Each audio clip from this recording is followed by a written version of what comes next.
All right, that is not our typical intro, but that's welcome to our first episode of the Political Spectrum. We just wanted you to know that the views that we express or our guests express are not the views of our Black Media or ATR. So tonight, Dante, I think we're here to talk about voter education and a number of other things to help people become more knowledgeable about the voting process. So welcome aboard. Thank you for asking me to be a part of this journey with you, Robert. And you are correct. So we're really going to focus on the important issues of 2024.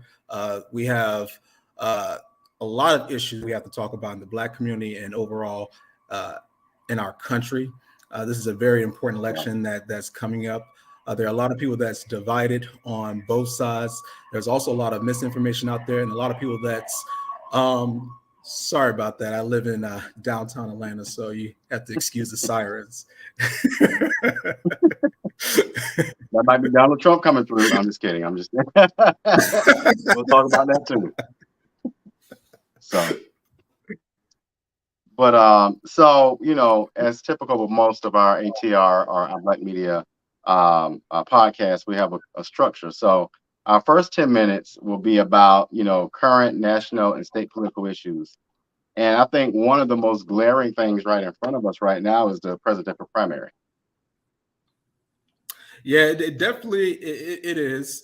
What started out as a lot of people on the Republican side trying to be the nominee or trying to take out the big shark, Donald Trump. None of them have succeeded, and I don't think any of them will succeed. I think Nikki Haley is going to be the one that comes close, but ultimately she's not going to be able to make the finish line. I think Donald Trump is going to be the nominee. And the way how things are looking now, I do think Donald Trump will be the next president of the United States. Well, now with him being removed from the ballot in certain states, I mean, how does that look for the pathway through the primary even to the presidency? Well, so that the Supreme Court recently just said that they are going to take up the case and to hear the sides uh, for the Colorado, since they were the first ones to, or not the first ones, since they were the ones who actively was able to remove Donald Trump. So they have been ordered to keep Donald Trump's name on the ballot until a decision is made. I think in the long run and short run, it's going to hurt the Democratic Party.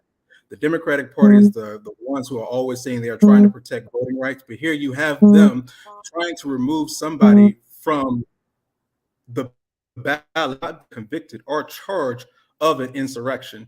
And if you look, no one has been charged, even people who were arrested for January 6th, none of them have been charged with being insurrectionists. Some of them have been charged with trespassing, stopping an official congressional proceeding, and I believe another one was attacking police officer, and the highest crime was seditious conspiracy. So no one has been charged with an insurrection, but for some strange reason, we want to charge Donald Trump with being insurrectionist. I think if you want to beat Donald Trump, the best way to do it is at the ballot box. But to go back to what I was saying earlier about the Democratic Party, they are advocates of saying they're trying to protect voting rights, but here they are trying to take people's vote to Donald Trump. They're trying to take that away. Regardless if you think Donald Trump should be on the ballot, at this moment, if you are not a Republican, it's really none of your business because it's the Republican Party deciding on who their nominees should be. So the Republicans should decide if they want Donald Trump, Nikki Haley, Ron DeSantis, or whoever.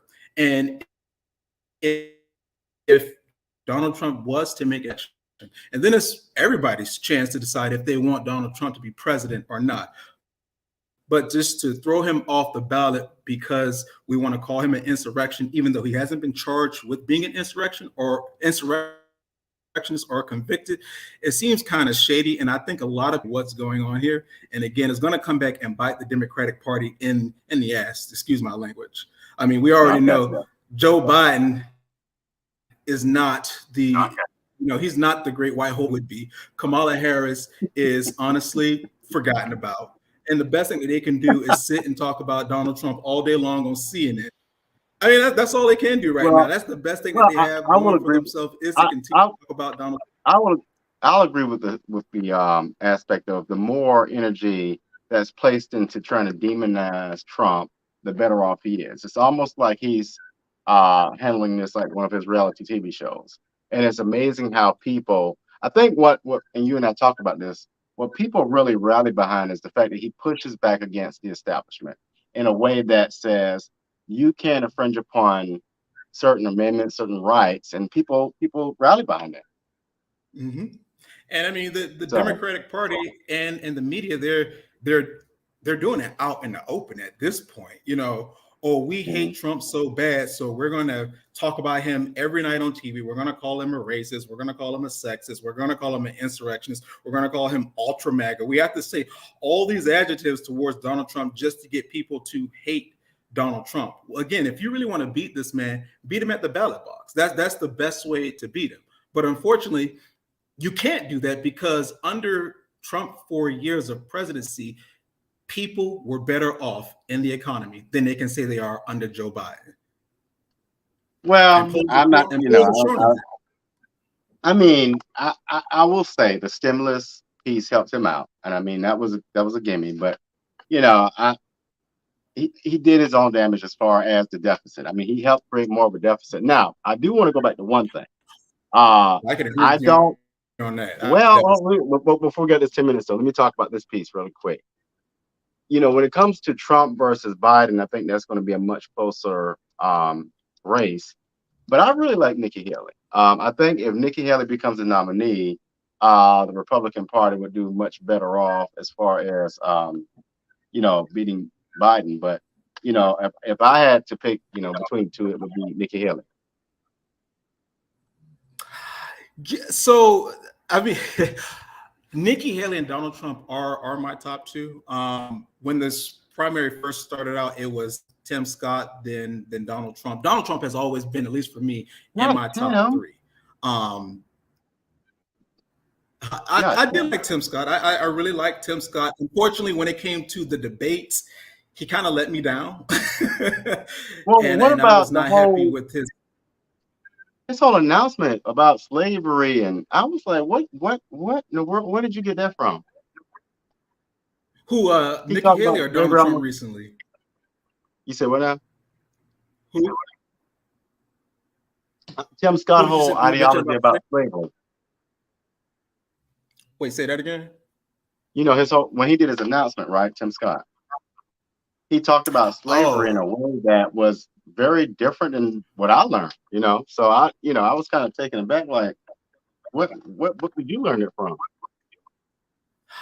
I I think the best thing that Republicans need to do, I mean, I'm not no political advisor, but I think the Republican Party need to focus on the economy, small businesses, and issues that really matter to people, and not focus on anything in the past, and not really focus on January 6th or anything that's not present. We need to focus on the future, and that's the best way to really beat Joe Biden and Kamala Harris if you don't want them to be president or vice president. Well, yeah, I think that would be an absolutely awesome strategy because I think people are tired of the January 6th piece. I think people are tired of you know hearing the rhetoric around Donald Trump. People really care about their bottom line budget every month, and so I think you're onto something right there. So we'll see what happens. So what's our main topic? And I think we're going to have a guest join us, and as soon as he pops in, I'll add him. But we're at that mark where we talk about our main topic. All right. So one thing I wanted to talk about, I noticed how the Democratic Party and the Republican Party are focused on demographic, particularly in the 2024 election, which is kind of ironic, but it's the black male vote. Black males Hmm. feel like the Democratic Party is not addressing their needs. Some of the business owners, black males, business owners felt that they did a very good job under Donald Trump. Donald Trump saw his percentage increase from 8% to 12%. And a lot of pollsters believe that that's going to increase in this election cycle. Right. There was a poll recently where some blacks feel that the Democratic Party messaging is not focused on black issues, it's more focused on abortion and gay rights. Well, And that's the one of my Republican Party favorite. is doing a Oh, go ahead. very I'm good sorry. job. What's that? No, go ahead. I'm sorry. I'll share that in a moment. And the Republican Party is doing a very good job at their messaging towards Black men and the economy, and trying to get Black or letting Black men who are already conservative anyway know what the Republican Party stands for. One thing I will say about that poll, I don't think that the Black men or Black people in this election are actually voting for the Republican Party. I think they're just voting for Donald Trump and what Donald Trump represents because they felt Donald Trump is someone, I mean, regardless if you hate the man or not, when you see Donald Mhm. Trump, you think of business success, and money. And that's what he Yeah, always been known as before he became, into politics. And that's what people kind of know him till this very day. that's true. But going back to what you said, I think one of my criticisms of the Democratic Party has been exactly what you said. It hasn't, Democrats think more. We think more along the lines of multicultural or being inclusive, which is fine. But there's also a piece in a narrative around the Black story or the Black experience that needs to be addressed. Reparations, for example. The other piece is poverty and access. And so those pieces, I think, like you said, need to be kind of addressed instead of looking at it as a holistic view where you clump everybody together. So when it comes to reparations, I think that is just a selling point that the Democratic Party is trying to do to get Black people to come out to vote. The Hmm. Democratic Party had the House and the Senate at one point in time, and they have not yet passed anything for reparations. They have talked about it, but they Right. haven't passed anything. They might say, "Oh, the Republicans are trying to stop us," but that didn't stop them from passing an infrastructure bill. That didn't stop them from passing health care. Notice that did not stop them, but for some strange reason, they are moving very slowly when it comes to reparations. So what I want Black people to understand when it comes to reparations, I would not bank on that. I don't think that's going to happen, and that's just my personal opinion. Well, let me ask you this: do you think it should happen? I mean, I'm cautiously optimistic about it because I think what it will come down to is maybe states' rights. But when you look at other cultures or identities, there's been compensation in some type of way. But Mm-hmm. should Black folk, African Americans, receive reparations? I think my grandmother probably should receive reparations. I mean, me as a 36-year-old man, I don't think I should receive any reparations because, you know, my grandmother, you know, during her time, she couldn't walk on the same walkway as a white man. Right. Now I have a lot of freedom that my grandmother have. So looking at it from that perspective, personally, no, I don't think reparations should be given to me directly. I think it should be given to her and people in her generation if it's passed down to me. Yes, I do want Black people, if we are talking about some type of reward or settlement from reparations, I don't think we should focus on cash compensation. We should focus more so on land, trying to Mm, obtain as yeah. much land as that's where we can really generate wealth for for future generations. No, I totally agree. I think one of the things that we place a lot of value in is monetary, what's in front of us, materialistic things. But like you said, if we place the investment in land or sustainable investment opportunities, I think that's a better for it builds out the generational wealth that's been missing in our culture as well. So I think you're on something there as well. So what are your thoughts on reparations? Like, do you Y'all don't mind the think, dog. I'm sorry. Don't mind the dog. Anyway, huh? uh, I, I I think there should be some type of compensation. I don't think it should necessarily be monetary. I can agree with the land piece. I can agree with maybe stocks and bonds or a combination of those. But you pass out money to folks. 9 times out of 10, they're not going to necessarily invest it. Um, but if you give somebody an investment opportunity, I think you put them on a pathway to kind of develop something greater. So I think I agree with you on that. Let's move away from monetary or a check and look at some sustainable investments. Yeah, I definitely do agree. I'm pretty sure that's going to be a topic that comes up in the 2024 election, And I just hope Black people, when we hear anyone who talk about respirations, let's see exactly what they are going to do, and not it Mhm. just be a talking point for the next election cycle, because I think that's Right. what it will be, just a talking point just to get Black people to come out to vote. No real pathway of how we can accomplish that, meaning how can we get the House and the Senate to approve it, so to go to the presidency. But like you Mhm. said, I think it's going to be more of a states issue. And, depending on what state you are in, we'll see what comes of that. Mhm. Because I believe California has already started having some type of discussion or debate, or the topic has been raised. The topic has been raised in California. I know they have discussed that. I'm not surprised California is kind of already leading the charge. I also would not be surprised if every Black person in California got $2,000 Well, hey, but so just I to say just they think, did something. I know, right? So I agree with you there. That's an example of what we were talking about. That you don't want to put just money in people's hands. So y'all excuse the dog. He's just going crazy, and that's not what I had planned. But anyway, uh, back to your topic. So what's next on that? That completely threw me Um, off. you said what did the dog threw you off? Yeah, the whole dog thing. I'm like, what's going on? Like, just for anyway. So what are your thoughts Uh, on do you think where do you think the Black men or the Black male vote would lean towards? Also, don't as forget we far have as Morgan Kennedy running. We also have Cornell West running. So some of them might not go to a Democrat or a Republican. There are other third party candidates that are running as well. I hope no one sits out for the election. I hope everyone get out to go vote for someone. But there are Mhm. other candidates that possibly will be on the ballot. But where do you think the Black male vote will go?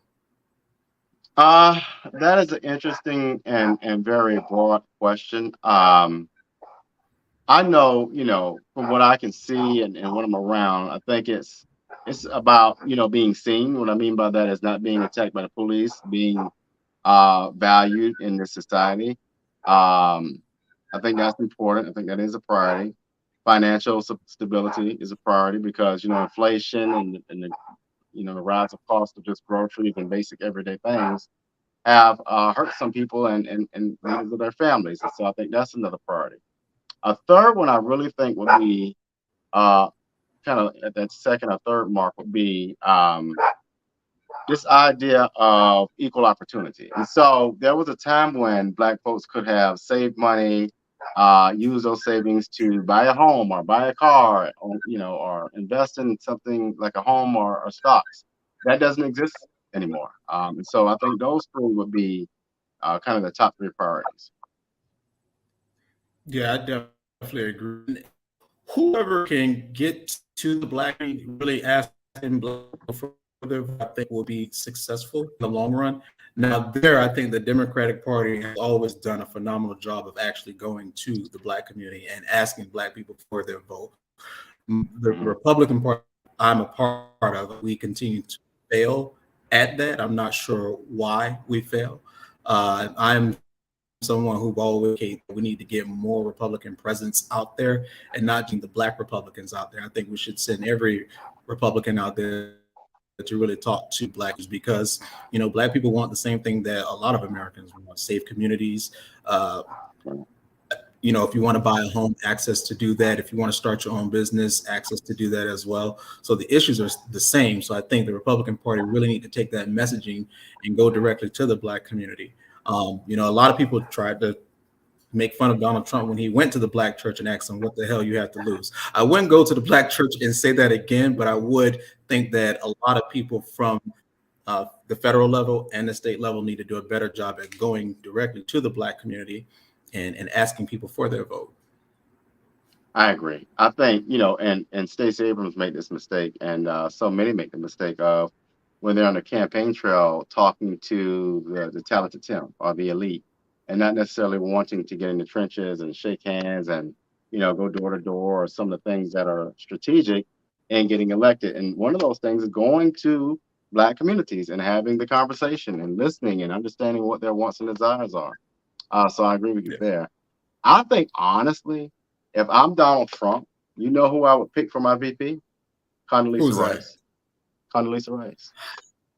You know, she would not chaos. I Yeah, think she would be a little bit more structured.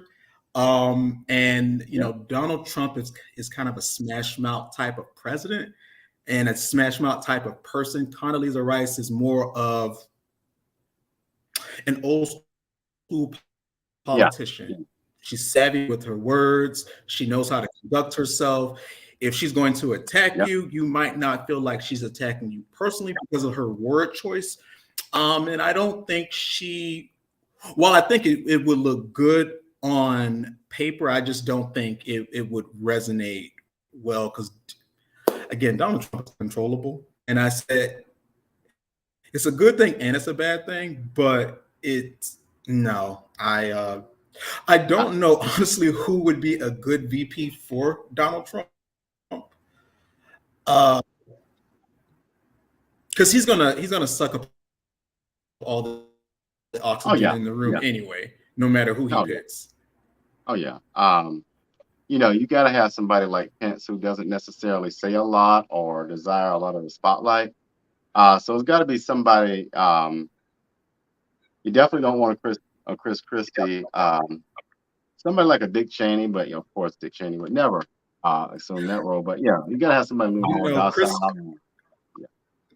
I don't even know why Chris Christie is running at this point. To be honest with you, I mean, he He, was riding Donald he, while he was in office, and now all of a sudden, Donald Trump lost. You come after him. Now you want to say all these negative things about Donald Trump. People can see right through that. People aren't stupid. He only has a one shot of trying to win New Hampshire, and it's not even a good strategy, to be honest with you. If you're up there just to talk bad about Donald Trump, then I think you should go join the Democratic Party. I mean, he wasn't talking bad well, about him. Well, I mean, he wasn't talking bad about him while he was in office. So, when Trump lost the election, now all of you people think he was a dictator. He was this. He was doing that.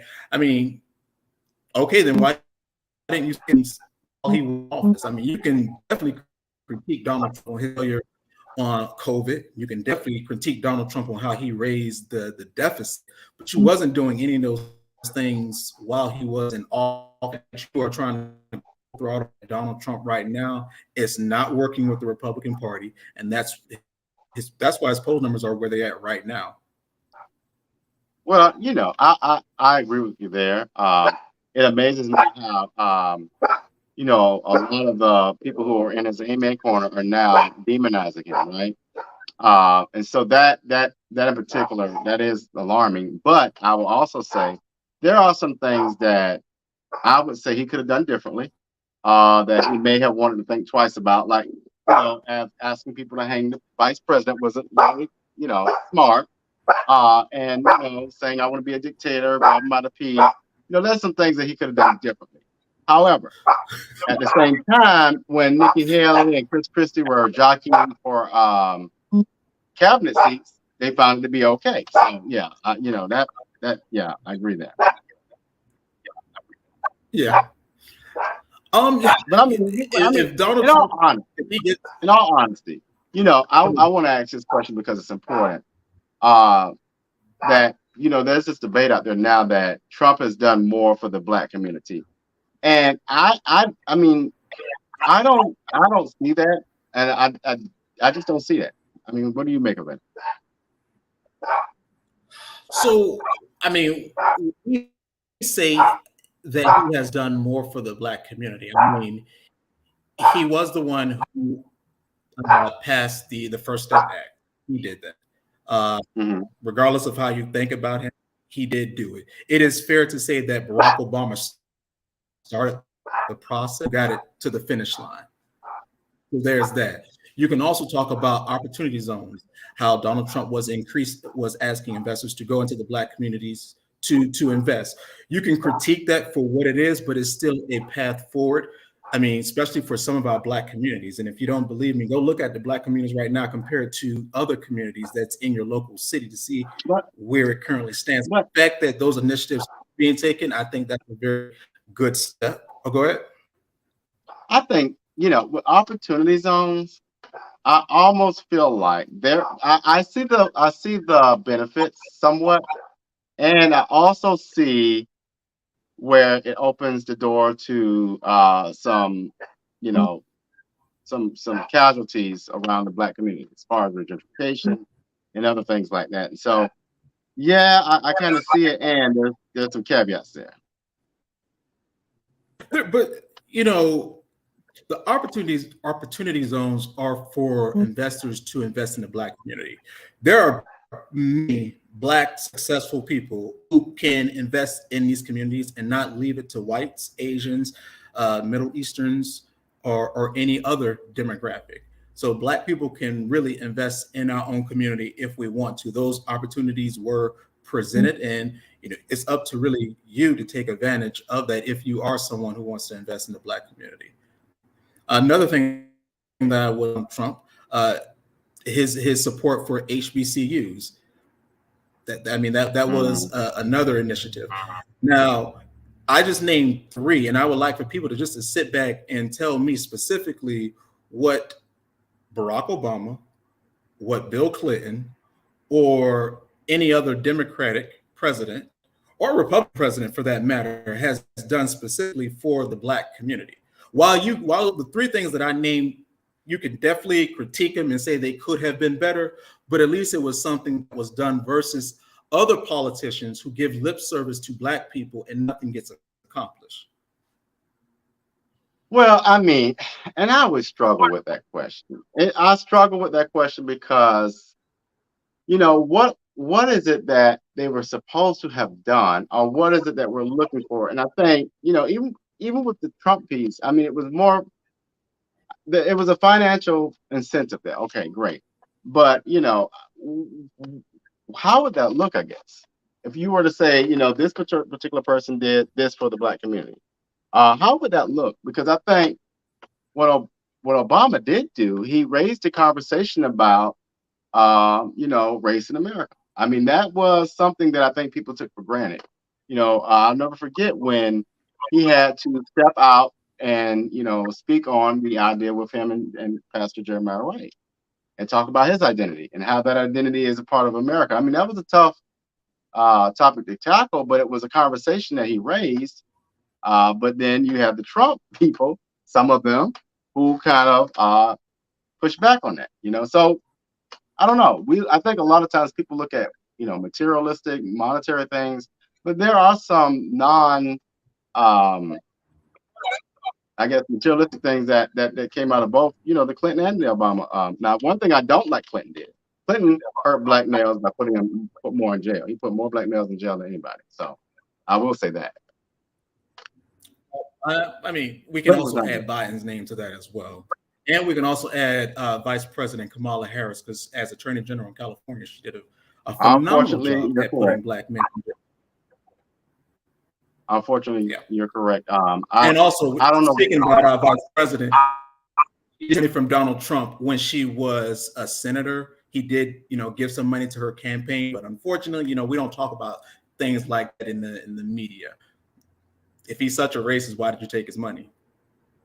Well, I can agree with you on that. I think that is a interesting point there. But Kamala, I think my But disappointment with you asked her. the question. You said, what does that look like when Mhm. when I mean doing something for the black community? I mean, that's just like how these politicians get on TV and they talk about doing something for police officers, how they talk about doing something for the LGBT, how they talk about doing something for farmers, how they talk about doing something for a lot of groups. I mean, what is wrong with talking about what can be done specifically for black people?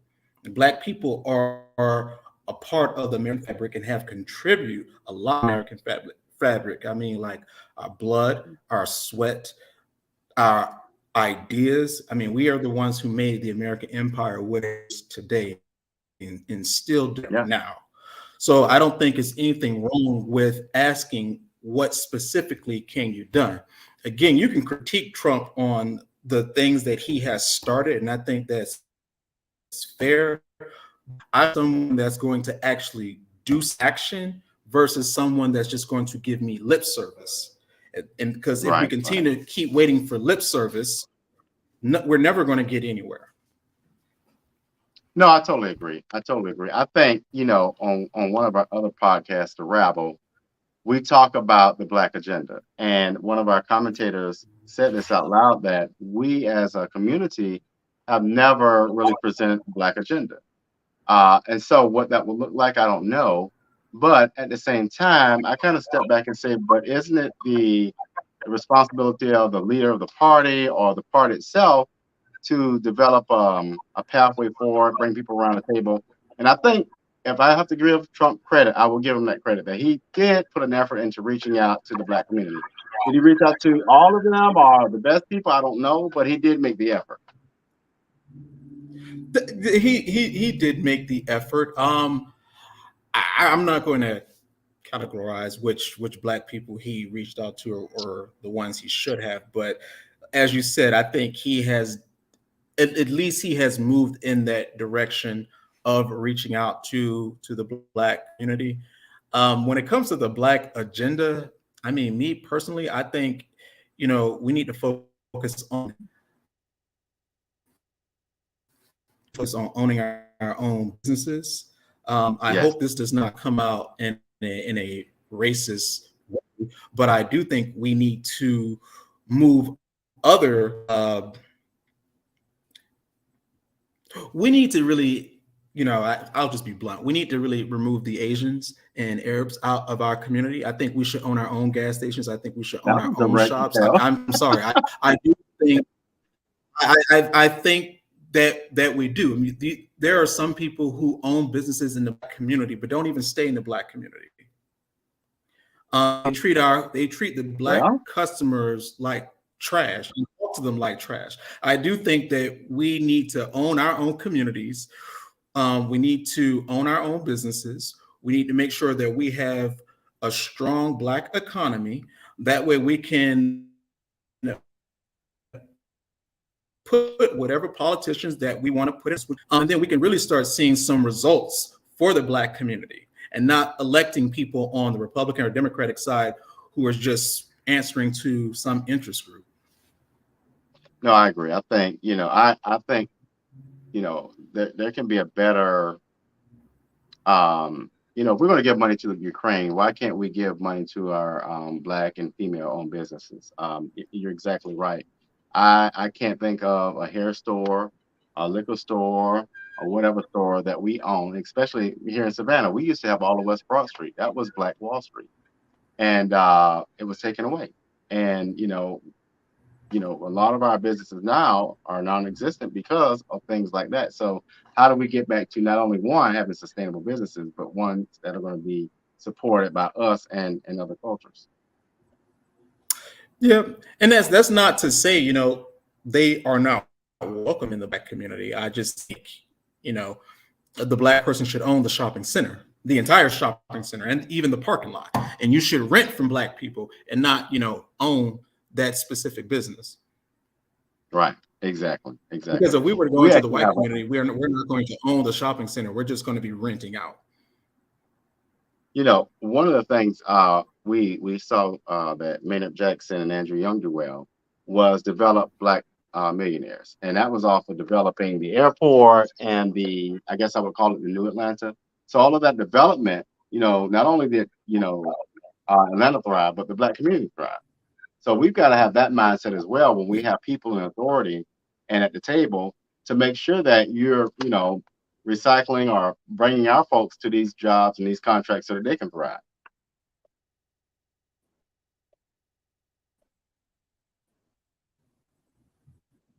Uh-oh. Did I freeze? Did you freeze? Uh-oh. What happened? Oh, I thought you froze. You may have froze. I may have froze. Sometimes that'll happen. But no, what I was talking about is, how Maynard Oh, it and Andrew did. Young, yeah, that piece. Uh-oh. Okay. You with us? So No, what's the so next topic? basically, I'm gonna come in. So yeah, our next 10 minutes we got why it matters. So why does voting matter? And we can run this for another 15 minutes. But why is it important? Why does it matter? I guess on a local level, I think that's a great place to start. A lot of times we see people really invest time and energy into the national or the presidential election, when in all honesty, the most important election is your local municipal election. Yes, I definitely agree. I think people need to be familiar with who their local judges are. They need to be familiar Yeah, with the sheriff. They need to be familiar with who's on the board of education. They need to be familiar with the commissioners, of course, the mayor. You need to be really informed with all those local positions.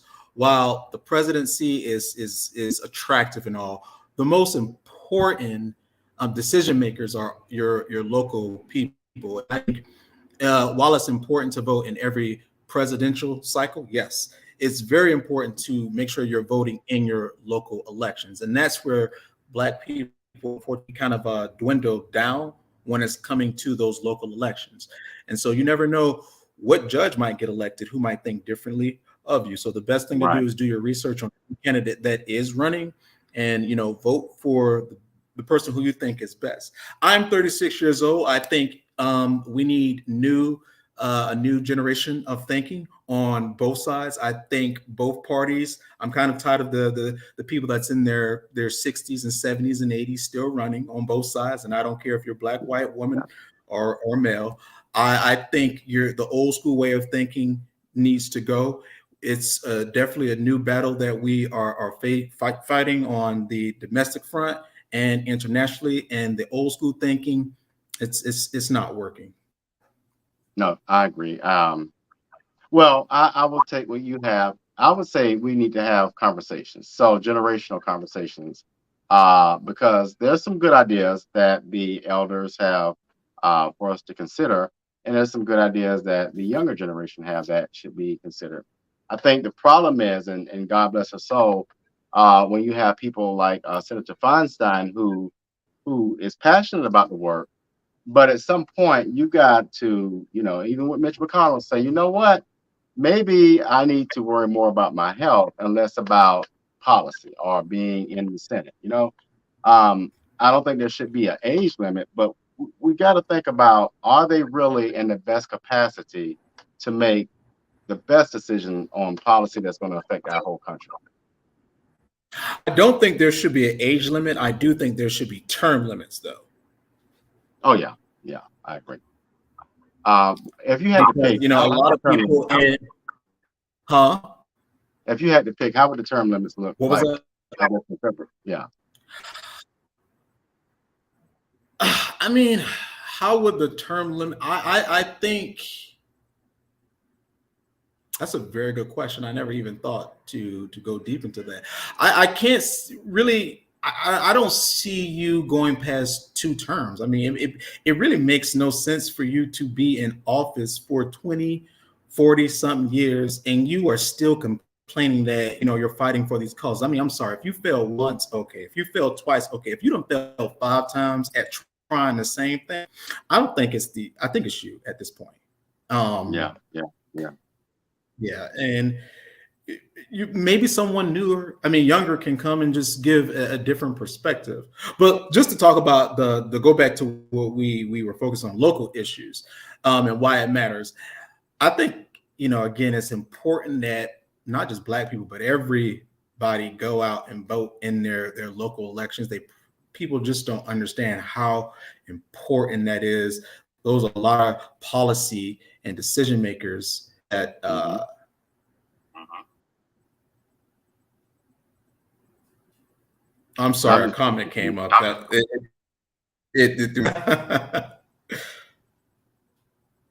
well, yeah, well, that hmm.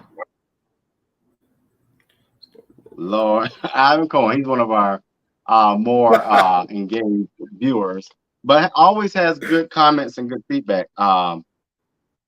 We didn't Thank say you, over Alvin. the hill. I don't think we want to say over the hill, Ivan, but I do agree there is a place for that conversation. I think what can be, there can be more cross cultural collaboration, more between the Democrats and Republicans and Libertarians, more between the younger and wiser generation. There just could be more cross cultural communication that's not happening right now. Mm-hmm. Absolutely right. So, but sorry, we What's the didn't next even. topic? Uh, So what's the next topic? no, you were in the middle of a thought. I didn't mean to cut you off by posting that comment, but did you finish your thought on that?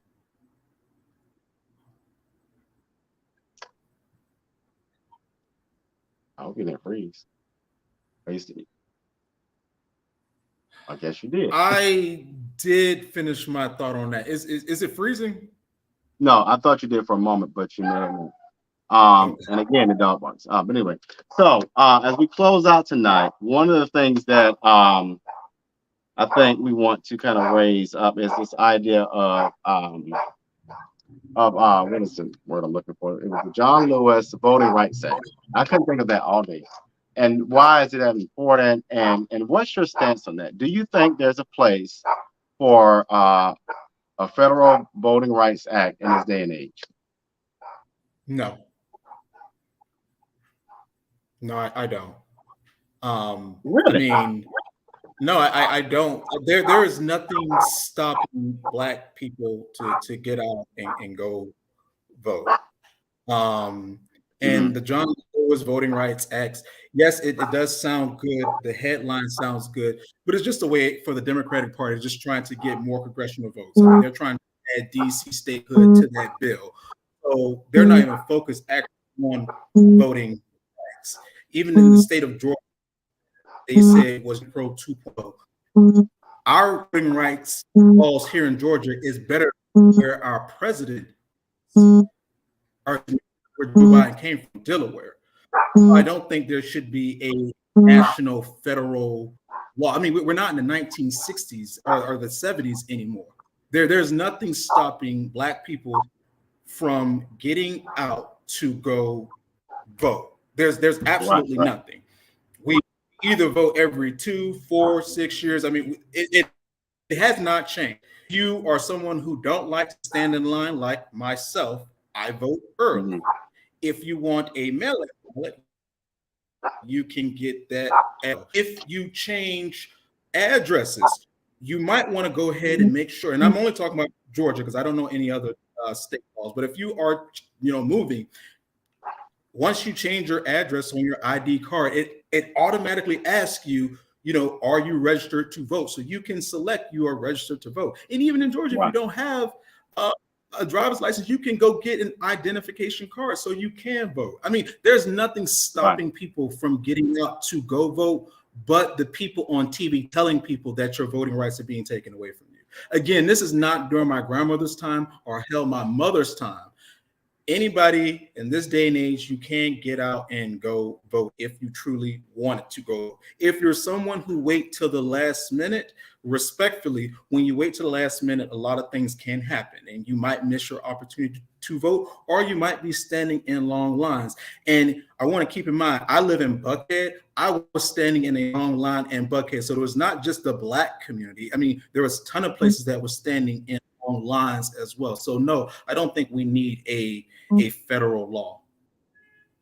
Well, I think there's it goes much deeper than just will I get up and be motivated to vote. I think there are voter suppression pieces that we've got to have guardrails. I look You're at absolutely right. legislation as Removing somebody guardrails. from the ballot. Say what now? I said you're Well, absolutely hold on, right. hold on. Removing What I an mean by that, opponent from what I a mean by ballot. that is this. Hold on. So let me put this up. There are systems and strategies used that have blocked and will block certain populations and certain communities away from the ballot box. Great example of that is you have an elderly woman, African American elderly woman who finds it difficult to get out of the house, who wants to do a absentee ballot, and to create a system where they have to do 6 or 7 things just to do an absentee ballot is considered voter suppression. But if you have a federal Like what? law that provides framework for states to follow, instead of you doing 6 different things, you now can require people to do 3 different things. And so I think, sometimes I do agree What does that that federal law there looks like? are. I do agree that there's some overreach by the federal government, but I also think that we've got to have some safeguards in place. And for example, I think honestly, when you get your driver's license, you should be automatically registered to vote. I don't know why that's not a kick that thing, but Well, I mean, in Georgia, we have that. We can't speak for everything else. I mean, you have the option to select if you want to or not. But so exactly what does the federal law detail on helping people secure their vote? Like, why do well, you feel that there is a restriction? here's the thing. Well, voting is um a sacred right, you know. Mhm. And what I've seen from my experience is if you don't have guardrails at a certain level, then you have people who will try to circumvent the system of the process.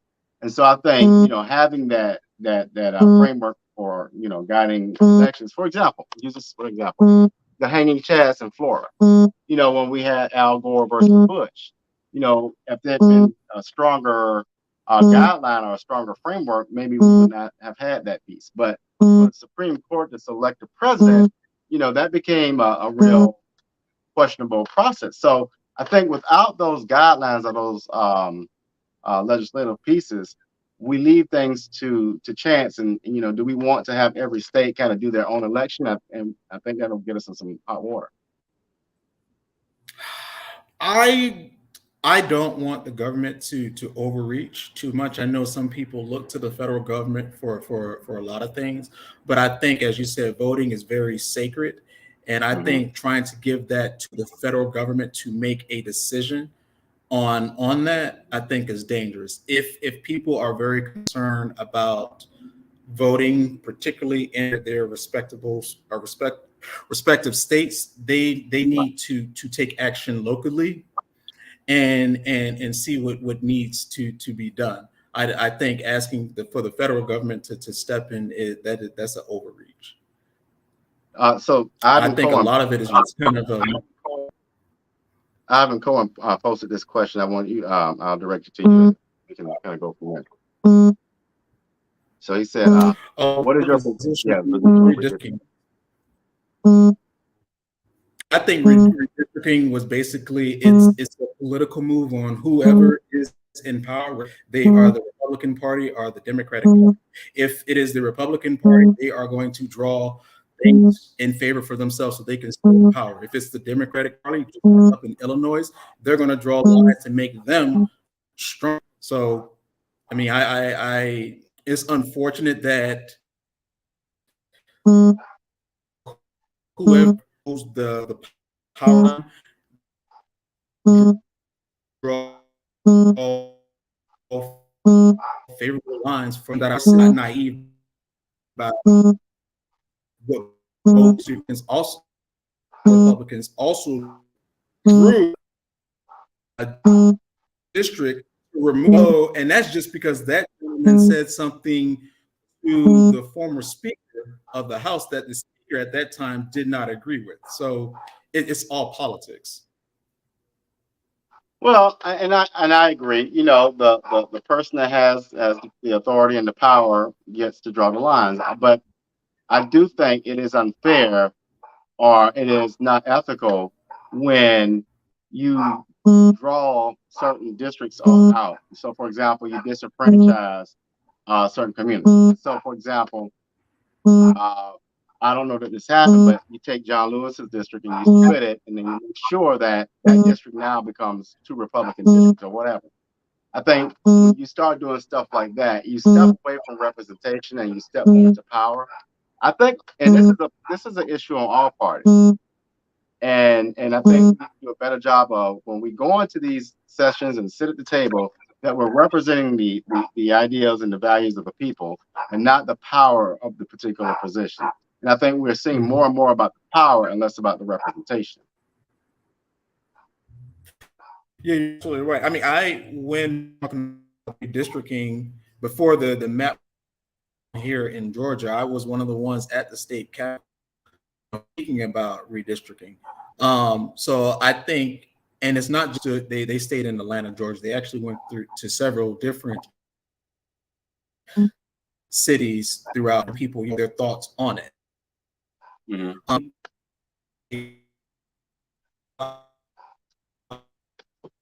And give their opinion.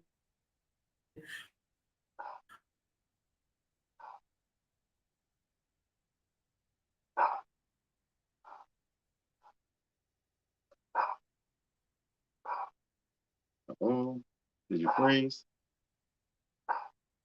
I think he froze. So what we will do, you all, we did not do a commercial break tonight, or today, this evening. I'll do that and we'll close out. We will be back next Sunday, and we'll be doing this every Sunday at 6 o'clock. Thanks for joining us, and we'll see you next week.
like this.